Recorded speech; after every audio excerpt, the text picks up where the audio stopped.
The dawn breaks, but hope has already died.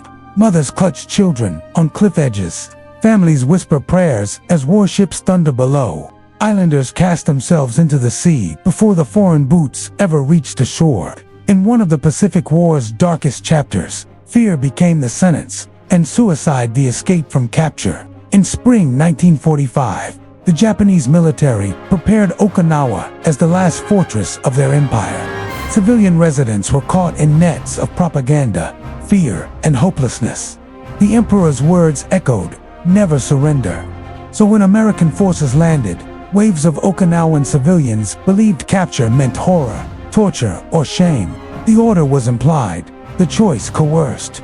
At places like Mabuni Hill and the infamous Suicide Cliffs, tens of thousands of Okinawan men, women, and children jumped into the sea, swallowed by waves of despair. Some were driven by direct orders.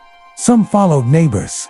Some believed the U.S. Marines would rape and murder what Japan's propaganda had promised. A Japanese nurse named Sumi Oshiro, just 25, tried to kill herself along with her friends, not because they fought, but because they could not imagine living on under the shame of defeat.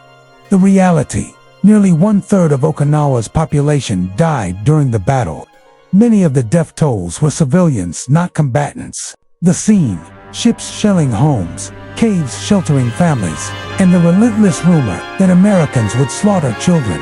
And so families chose the edge of a cliff rather than the surrender across it. Yet the tragedy twists further. After the battle, the stories were suppressed. Families remained silent. The islands carried the dead in hidden caves, undocumented and unburied. Only decades later did memorials rise. On the 26th of March, 2025, Okinawa held another service to mark those suicide-still wounds that time cannot heal. This event matters because it reveals how war collapses humanity from the inside.